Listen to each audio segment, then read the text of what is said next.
Vous avez accepté de participer à notre congrès international de Genève au mois de mai prochain, mais nous aimerions savoir qui vous êtes. Bonjour, je suis Cynthia Head, je suis présidente mondiale de la Fédération internationale des professeurs de français. En 2021, enfin, une femme élue à la présidence de la FIPF qui fait coïncider la réalité sociologique du métier d'enseignante et du métier d'enseignant de français avec le choix d'une gouvernance qui la représente véritablement. Une femme sur les 12 présidents depuis plus de 52 ans à la FIPF. Et assurément, comme je cumule les défauts, je suis aussi la plus jeune des présidents et aussi avec des enfants en bas âge. Toutefois, l'énergie et la passion n'en manquent pas. Autrement, et depuis 1992, je suis au service de la formation et pas une ride, ou presque, tout du moins à ma vocation. Née pour accompagner, née pour transmettre, la formation m'a ouvert les portes dont j'avais besoin pour laisser libre cours à ma vision de la pédagogie. Après une longue carrière en Amérique du Nord, j'ai quitté mes fonctions à l'Université de Montréal pour m'installer en France et me voilà donc à m'investir et à investir dans tous les sens du terme en tant que professeur-chercheur en didactique des langues, en tant que doyenne de l'école de formateurs, en tant que directrice de la pédagogie et de l'innovation au sein du groupe IGS, pour vivre avec mon temps sans pour autant mourir avec mon époque. En 2016, j'ai rejoint mon mari en France et je suis une heureuse maman de 2 espiègles, Yves, 7 ans, et Paul, 3 ans, qui me comblent de bonheur. Je me définis aujourd'hui comme citoyenne du monde. Je me définis comme une globe-trotteuse attirée par le plurilinguisme, par les arts, par les cultures. Bien sûr, je suis rentrée dans les Palmes académiques en 2011 en tant que chevalier.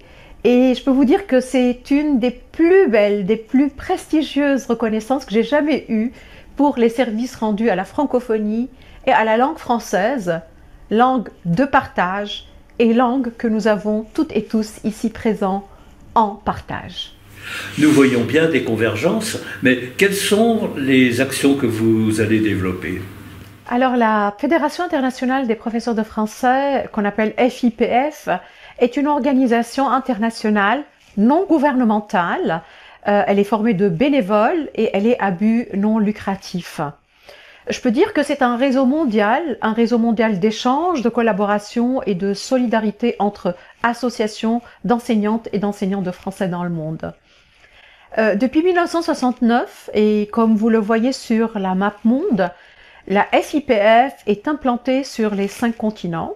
Donc le soleil ne se couche jamais sur la langue française au sein de la FIPF.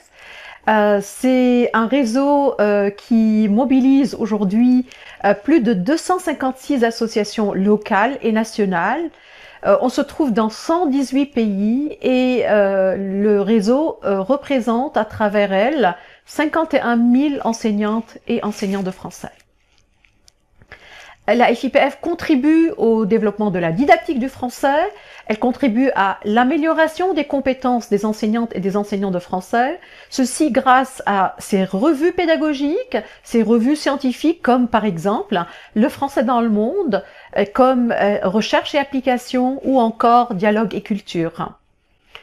En collaboration avec ses nombreux partenaires, la FIPF encourage et aide les associations à créer des projets innovants, des projets pilotes pour développer, pour améliorer l'enseignement du français et pour seconder les enseignantes et les enseignants dans leur classe.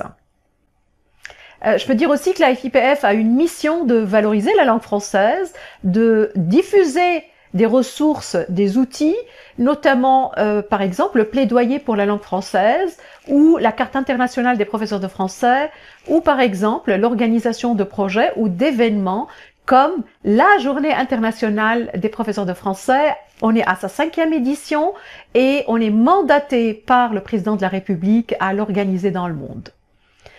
Enfin, je peux dire que le 5 décembre 2022, c'était une date extraordinaire parce que j'ai eu la grande chance de rencontrer Jean-Pierre Paulvan, qui est président national de la MOPA, ainsi que Bernard Gomel, administrateur national et président de la section Paris 13 de la MOPA, avec Alain Houlou, président de la section Morbihan, et Claude Tran, de la section Paris 14 de la MOPA. Et nous avons vite constaté la force et l'importance de travailler ensemble main dans la main. Parce que je pense, ensemble, on est plus fort, on est plus complémentaires pour promouvoir la culture et la belle langue française qui est notre trait d'union. Je vous remercie infiniment de nous avoir accordé cet entretien.